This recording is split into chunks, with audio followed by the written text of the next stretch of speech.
Welcome back. It's time for our spotlight. President Biden and President Xi could seal a deal this week. It is possible. This one is focused around getting China's help in fighting this fentanyl crisis here in the United States. We have some numbers for you. In 2021 alone, there were 106,000 drug overdose deaths, with over 70,000 of those deaths due to fentanyl in America. And as this opioid crisis escalates, the U.S. continues to struggle with solutions on how to combat it. So it will definitely be a talking point at today's summit in California, where over 6,000 people died in 2022 due to fentanyl overdose. So I want to bring back my panel here. Mike Muse, Heidi Heitkamp, Sarah Isker, and joining us here is ABC News' Maria Villarreal. Thank you all for being with us. And Sarah, we'll start here with you. What actions could we expect here from China to really clamp down on this fentanyl trade? The Trump Department of Justice that I worked in, and now the Biden administration, have all been pressuring China to do something about fentanyl, its analogs, its precursors. But what is in China's interest here is totally different. China doesn't have a lot of incentive on their own to stop the flow of fentanyl into the United States. So the question really is, what is the United States willing to give China in exchange? And Maria, I mean, you recently wrote about Congress being able to secure at least enough funding to try to secure this flow of fentanyl across the borders and try to reduce it. Do you think that the White House will be able to make some progress in that area? I mean, the short answer to that, Kana, is no, right? They're asking for $14 billion. The problem that we are seeing is that, the stopping the flow of fentanyl, coming across our borders, it's actually lumped in with a big sum of money that is also going to technology. Let's just say, for example, it's all border security encompassing. And to have both sides of the aisle come together to try and have a compromise on what border security really means, I mean, you're just not going to have that right now with the way things are going in D.C. What's very clear to us after talking with our DHS contacts is that they need this money now, right? They want more technology. They need more technology. They are capturing all these precursors coming in from China, going into super labs into Mexico. And then obviously that is what is pushing the flow of fentanyl into the U.S. They are very concerned that this problem will continue to grow if they don't get the funding they need, not just for manpower, but technology and resources as well.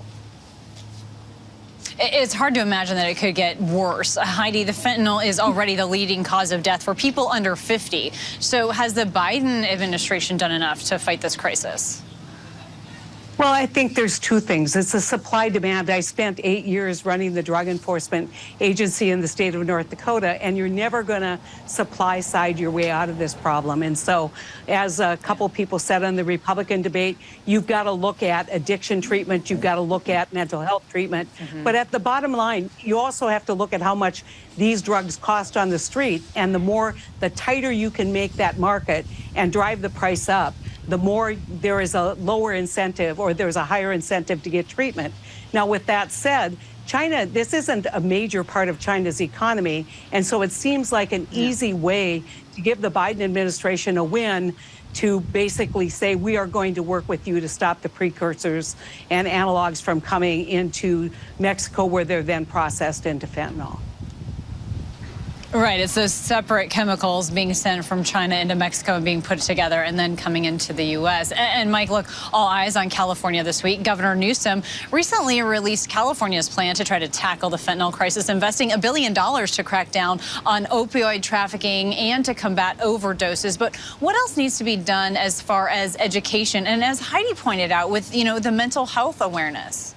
I think it's a two-pronged approach that needs to happen. One from a health crisis approach, and then the second from a diplomatic approach. And so from the health crisis approach, there needs to be part of that money, and from the federal government too as well, needs to be a PSA and awareness so that we move away from the criminality of opioid and fentanyl and actually looking at a health crisis and prevention and how we can recognize it both in our students who are in K-12 public school systems and private school systems, and also to individuals who partake in recreational drugs when they're out and about, social socializing, let's say, in nightclubs, how to use strips to maybe detect issues of fentanyl that are in their drinks or in other recreational drugs that they're choosing. That is a very uncomfortable conversation to have, but that is how we need to switch it in order to be preventative and hopefully look at causes and to help people come off of the addiction to fentanyl. From a diplomatic perspective, what my caution, Kana, has been is watching two disparate conversations. One with the President Xi and with the President of Mexico having conversation with fentanyl, President Biden and President Xi having conversation about fentanyl. I would like to see diplomatic officials from both Mexico, China, and the U.S. sit together to figure out how do they address the flow of fentanyl coming from China into Mexico, into the United States,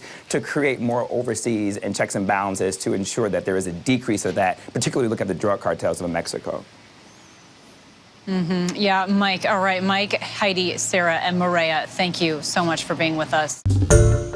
Hi, everyone. George Stephanopoulos here. Thanks for checking out the ABC News YouTube channel. If you'd like to get more videos, show highlights, and watch live event coverage, click on the right over here to subscribe to our channel. And don't forget to download the ABC News app for breaking news alerts. Thanks for watching.